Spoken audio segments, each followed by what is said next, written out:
Secretary of State. Ooh, there we are. Let's go to Mar-a-Lago right now.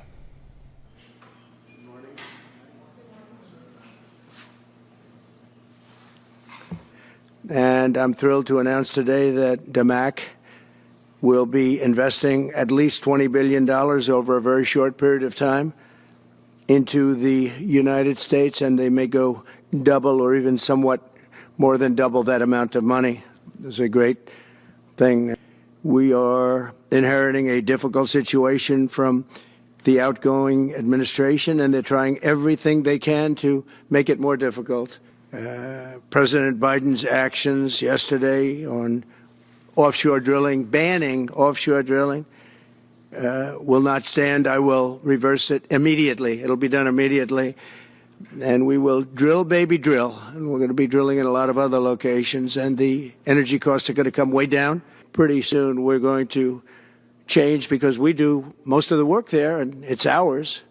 We're going to be changing sort of the opposite of Biden, where he's closing everything up, essentially getting rid of $50 to $60 trillion worth of assets. We're going to be changing the name of the Gulf of Mexico to the Gulf of America, which has a beautiful ring that covers a lot of territory. The Gulf of America, what a beautiful name.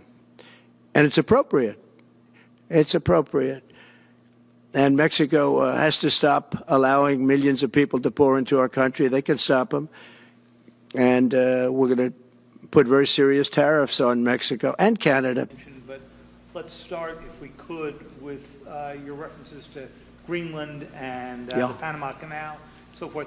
Can you assure the world that as you try to get control of these areas, you are not going to use military or economic coercion? About what your plan is. Are you going to negotiate a new treaty? Are you going to ask the Canadians to hold a vote? What is the strategy? Yeah, I can't assure you. You're talking about Panama and Greenland. No, I can't assure you on either of those two. But I can say this. We need them for economic security. The Panama Canal was built for our military. I'm not going to commit to that now. It might be that you'll have to do something. Look, the Panama Canal is vital to our country. It's being operated by China. China. And we gave the Panama Canal to Panama. We didn't give it to China. So, you know, a big part of the problem was Russia for many, many years, long before Putin said you could never have NATO involved with Ukraine. Now, they've said that. That's been, like, written in stone.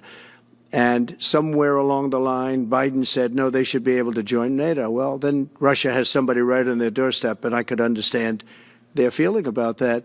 But there were a lot of mistakes made in that negotiation. And when I heard the way that Biden was negotiating, I said, you're going to end up in a war.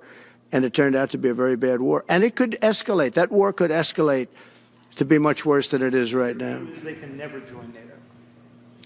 Well, my view is that it was always understood. In fact, I believe that they had a deal, and then Biden broke it. They had a deal which would have been a satisfactory deal to Ukraine and everybody else, but that Biden said, no, you have to be able to join NATO. Well, I think NATO should have 5%, yeah. Well, you can't do it at 2%. I mean, at 2%, every country, if you're going to have a country in a regular military, you're at 4%. I think they should be, you know, they're in dangerous territory. I think it should be, they can all afford it, but they should be at 5%, not 2%. I'm the one that got them to pay 2%. But a gentleman stood up, a prime minister stood up, and he said to me, sir, could I ask you a question? You're saying we have to pay our bills. If we don't pay our bills, will the United States protect us from Russia? I said, if you don't pay, you mean you're delinquent? He said, yes. He said, if you're delinquent, we will not protect you. I took a lot of heat. Well, we need Greenland for national security purposes. I've been told that for a long time, long before I even ran. I mean, people have been talking about it for a long time. You have approximately 45,000 people there. People really don't even know if Denmark has any legal right to it. But if they do, they should give it up because we need it for national security. That's for the free world. I'm talking about protecting the free world. You look at, you don't even need binoculars. You look outside, you have China ships all over the place. You have Russian ships all over the place. We're not letting that happen. We're not letting it happen. And if Denmark wants to get to a conclusion, but nobody knows if they even have any right, title, or interest. The people are going to probably vote for independence or to come into the United States. But if they did do that, then I would tariff Denmark at a very high level. That means, don't you? What, do I have to define it for you? Look, all hell will break out. If those hostages aren't back, I don't want to hurt your negotiation. If they're not back by the time I get into office, all hell will break out in the Middle East. And it will not be good for Hamas, and it will not be good, frankly, for anyone. All hell will break out. You were considering military force to acquire Panama and Greenland. Are you also considering military force to annex and acquire Canada? No. Economic force. Because Canada and the United States, that would really be something. You get rid of that artificially drawn line, and you take a look at what that looks like, and it would also be much better for national security. Don't forget, we basically protect Canada. But here's the problem with Canada.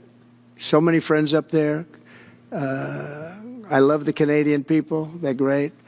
But we're spending hundreds of billions a year to protect it.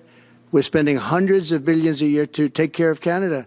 We don't need anything. So why are we losing $200 billion a year and more to protect Canada?